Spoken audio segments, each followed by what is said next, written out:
আসসালামু আলাইকুম, hello everyone. আজকে মতলবের দ্বিতীয় পার্টের ব্লগটা তোমাদের সাথে শেয়ার করছি। গ্রামের সব কিছু এনজয় করেছি আমরা ফ্যামিলি ট্যুর গিয়েছিলাম বড় আন্টিদের গ্রামের বাড়িতে, আর এখানে ছিল ঐতিহ্যবাহী অনেক কিছু। হ্যালো এভরিওয়ান, আসসালামু আলাইকুম। আমি যে ড্রেসটা পরে আছি এটা হলো জান্নাত ফ্যাশন ওয়ার্ল্ড, আর যে মানে আমি জান্নাত ফ্যাশন ওয়ার্ল্ডের অনার আফসানা আলী রাখিমণি। সুন্দর এই ড্রেসটা পেয়ে যাবে। আর এই যে আমার প্রিন্সেসকে দেখো, সে স্টিকার পরেছে, এটা দেখাচ্ছে। সো আমরা সব রেডি হয়ে গিয়েছি দুপুরের একটু আগ দিয়ে হয়তো আমরা গিয়েছিলাম, মানে সকাল সকালই 10:30 পৌনে 11টা বাজে রেডি হয়ে সব বের হয়ে যাচ্ছি। এখানে একটা রিসোর্ট আছে। গ্রামে সাধারণত রিসোর্ট না থাকারই কথা, যেহেতু এটা একদমই মানে অরিজিনাল গ্রাম যাকে বলা চলে, শহরের ছোঁয়া নেই বললেই চলে। তবে বাংলো বাড়িটা আন্টিদের একদমই শহরের বাংলো বাড়ি। আর আমরা কিন্তু কার নিয়ে এসেছি সবাই, তারপরও আমরা গাড়িতে করে কোথাও যাইনি। আমরা গ্রামের ফিল নেওয়ার জন্য অটোতে করে সব জায়গায় গিয়েছি। তারপর ওটা কী বলে, নসিমন নাকি ওই ধরনের টেম্পো টাইপের গাড়িতে করে সব জায়গায় গিয়েছি গ্রামে। হেঁটে হেঁটে আমরা এখন বাজারে চলে যাচ্ছি। এখান থেকে আমরা গাড়িতে উঠি, আর গাড়িতে উঠে গ্রামের আঁকা বাঁকা পথ ধরে আমরা এখন চলে যাব রিসোর্টে। আর যেহেতু আমাদের ফ্যামিলি প্রোগ্রাম, ফ্যামিলির সবাই এসেছি, ফ্যামিলির একটা ঈদের পরে আমেজ, এবং ফ্যামিলিতে ঈদের পরে সবাই একসাথে যাচ্ছি, এর জন্য আরও বেশি এনজয় হয়েছে আলহামদুলিল্লাহ।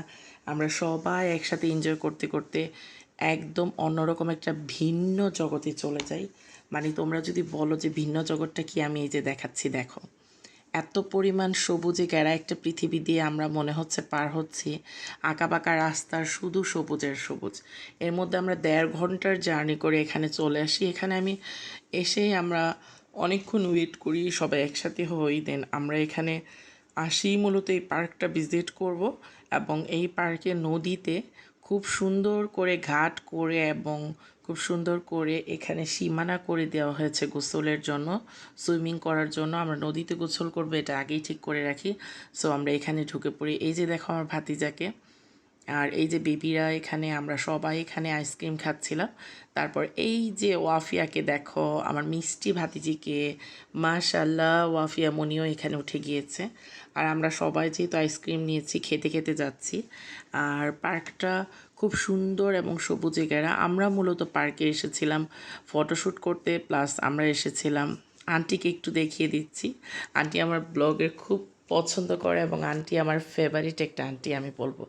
তো তারপরে আমরা এখানে সবাই একসাথে অনেকক্ষণ আড্ডা দিলাম, ড্রেস চেঞ্জ করলাম, যেহেতু আমরা এখানে নদীতে গোসল করতে এসেছি। আর এই যে দেখো নিউ কাপেলকে, তারা সেলফি তুলে নিচ্ছে।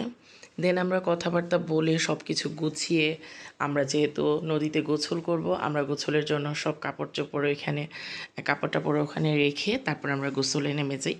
আর নামার আগে দেখি এখানে সব বাচ্চারা সুন্দর করে মাস্তি করছে, প্রতিটা রাইডে চড়ছে। আমি অবশ্য এবার কোনো রাইডে উঠিনি, কারণ এর আগেও আমি একবার এই গ্রামে এসেছিলাম এবং এই রাইডগুলোতে চড়েছিলাম। আর মূলত এই রাইডগুলো সব বাচ্চাদের জন্যই তৈরি হয়েছে, বাচ্চারাই বেশি চড়ে।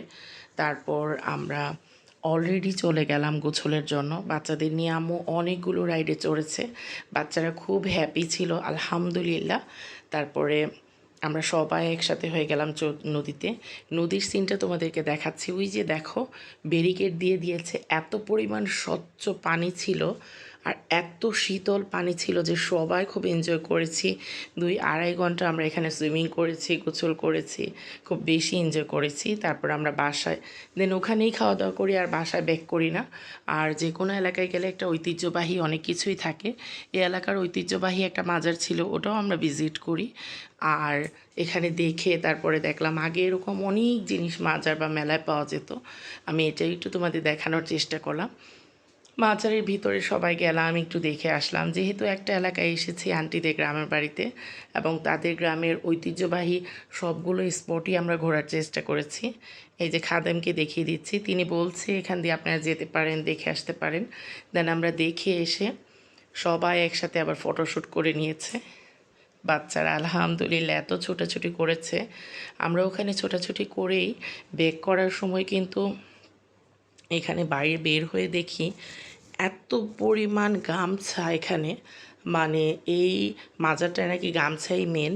আর এত সুন্দর সুন্দর গামছা ছিল, তো আমি অনেকক্ষণ গামছাগুলোকে দেখলাম। আর খুব ইউনিক গামছা ছিল, এক একটা গামছা পর্দার সমান লম্বা ছিল। মানে এটা দিয়ে আমি মনে করি অনায়াসে ড্রেস বানানো যাবে। তারপর আমরা মাঝপথে আবার এখানে নেমে গেলাম ড্রাগন ফ্রুটসের বাগানে। এটা ছিল একদম ইউনিক একটা জিনিস, আমাদের অভিজ্ঞতা নতুন।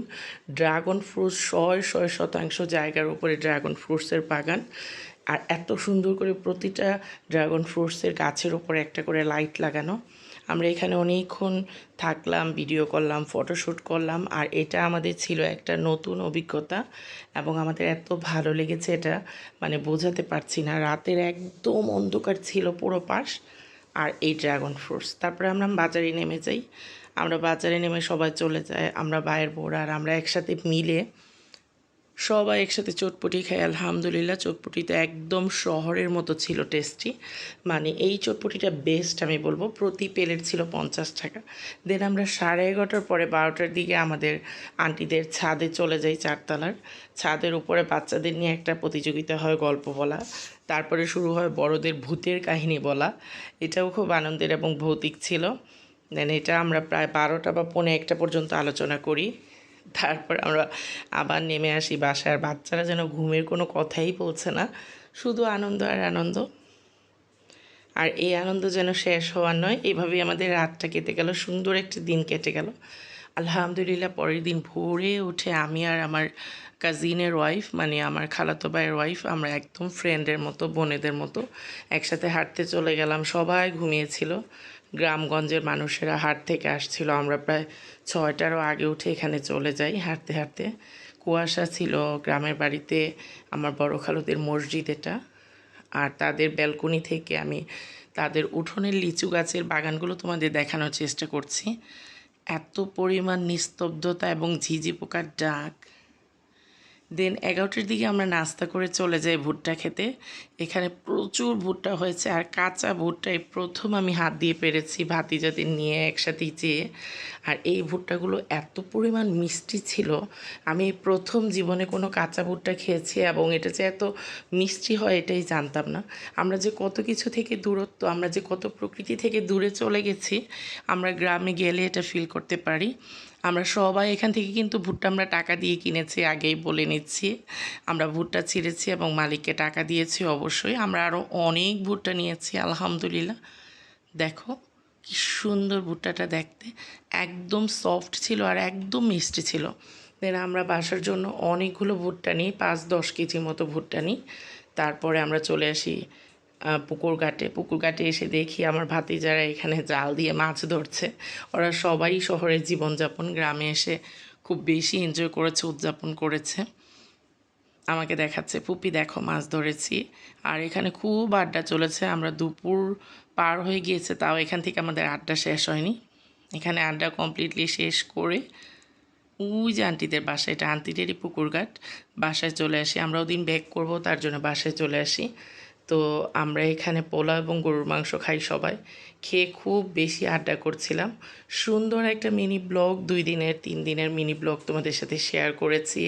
লাইফ অফ আফসানার সাথে থেকো, লাইক কমেন্ট শেয়ারের মাধ্যমে আমাদের পাশে থেকো। কী ধরনের ভিডিও তোমরা দেখতে চাও এটাও কমেন্টে জানাতে পারো। আমাদের গন্তব্যে চলে এসেছি বাসায়। বাসায় আসার আগে এগুলো কিনলাম।